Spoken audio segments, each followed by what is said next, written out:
Hola amigos, ¿qué tal? Stuart here from Spain Speaks. With the Spain News Update, we'll have a look at some of the main stories that have caught my attention in the press here in Spain, and we'll also take a look at some comments that have been left on the channel recently. Before I begin, a huge thanks to all of the people that have supported the channel in recent times, whether it's by buying me a coffee, whether it's through the Super Thanks option on YouTube, longer-term supporters on Patreon, and the channel members of this YouTube channel. Thank you very much for that support. Now, straight into the news, and anybody who has travelled on the high-speed rail network here in Spain in recent years will know that it's a lot cheaper than it used to be, thanks in part to competition. More companies have come into the sector after it was liberalised by the Spanish government, but apparently the Spanish government is not happy with this competition, and they are complaining that the prices that the competition are offering are just too low. And as we can read here, Transport Minister Oscar Puente announces that the government is preparing a complaint against French company Wego for practices that go against liberalisation. The Minister of Transport and Sustainable Mobility, Oscar Puente, has announced that the government is finalising a complaint against Wego to take it to the European Commission for practices that go against the liberalisation that we have all agreed. Puente made the announcement in an interview on radio show Más de Uno. The minister explained that it is not exactly before the National Commission for Markets and Competition, the CNMC. The government is preparing a complaint to the European Commission for practices that go against the liberalisation that we have agreed between all of us. Renfe is working on it, he said. So there we go, the government not happy with what some companies, for example Wego, are doing in the high-speed rail sector in Spain, mainly cutting prices, and according to the government this is unfair competition for state operator Renfe. And as we saw there, the Spanish government is taking its complaint to the European Commission. So we'll see what the European Commission decides on this one. Will they rule in favour of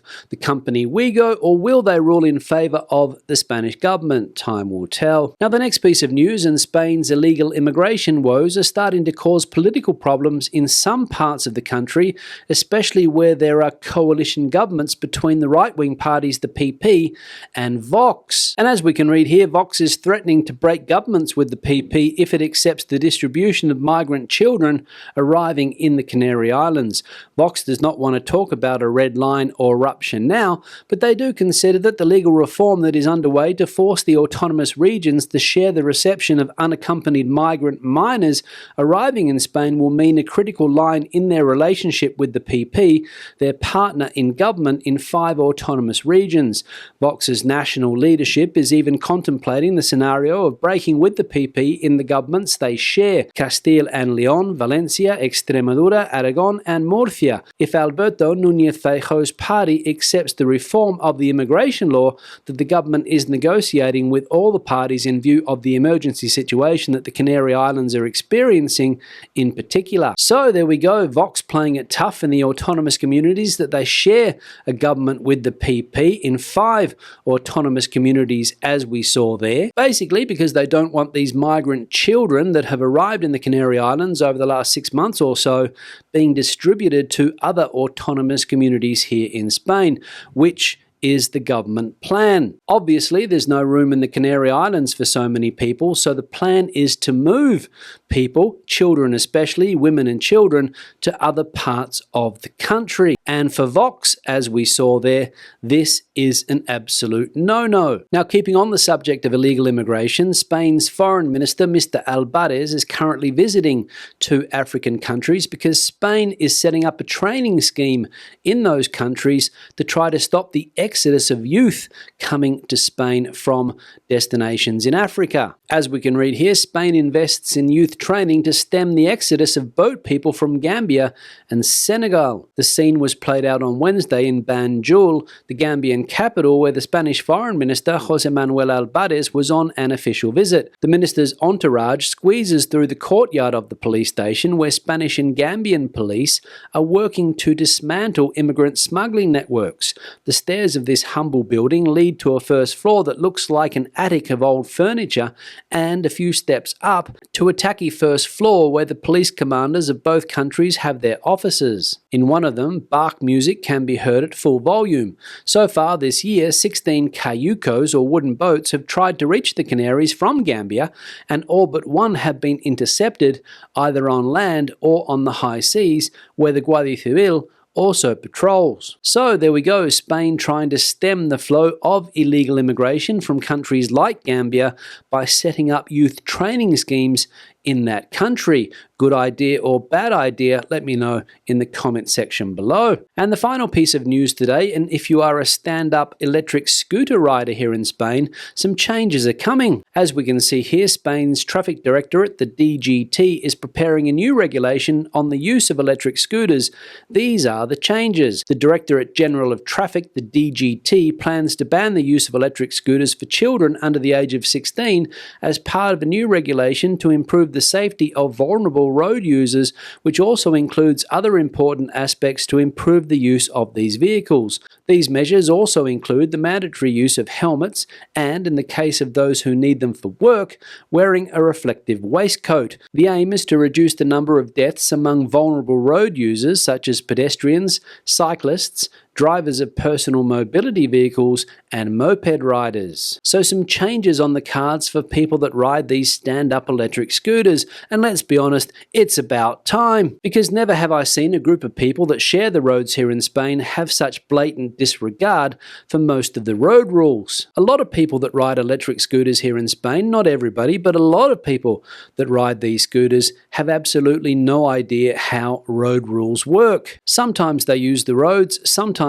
they use the footpaths. When it comes to traffic signals, half of them have got absolutely no idea what a stop sign means, and they are extremely dangerous when you throw pedestrians into the mix. So let's hope a lot of e-scooter riders wise up when these proposed changes come into force. Now let's have a look at some comments that have been left on the channel recently. One here from Christine: on vacation in Donostia, San Sebastian. It has been so nice walking around and not sidestepping doggy landmines. Yeah, Christine, thanks for the comment. I hope you are enjoying your time up there in the north of Spain in the beautiful region of Donostia, or otherwise known as San Sebastian. And it is great to be able to walk around a lot of cities in that part of the world and not have to worry about stepping in doggy doo-doo. People in that part of the world seem to be proud of the cleanliness levels in their towns, villages and cities, and they pick up after their dogs. And it's a shame that a lot of people in the rest of the country can't follow the example of people in the Basque Country. One here from Michael: I'm going to Spain for 5 days next month, and after that trip I'm finished with foreign travel. Travel has become too stressful with technical problems, industrial disputes, power outages, etc. I'll stay at home with my little dog and enjoy the simple pleasures of life.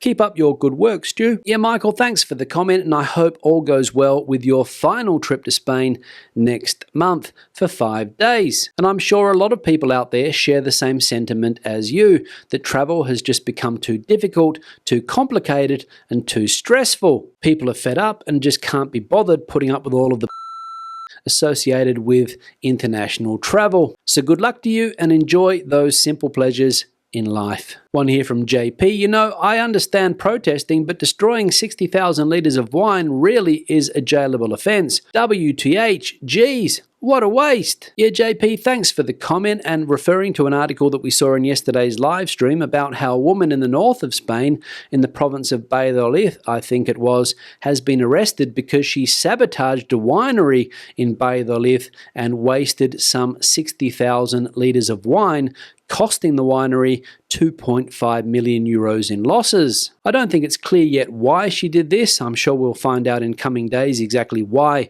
she decided to sabotage the winery, but obviously she had a gripe with that business. And should she go to jail for such an offence? Well, in my opinion, and obviously in your opinion, JP, absolutely. One here from Eddie: I missed the old name before Castilla y León, Castilla la Vieja, Old Castile. It went all the way up to include Santander, which is now part of Cantabria. Yeti, thanks for the comment, and yes, a lot of people nostalgic for the old Spain when areas like Castilla y León were called Castilla la Vieja, Castilla la Mancha was called Castilla la Nueva.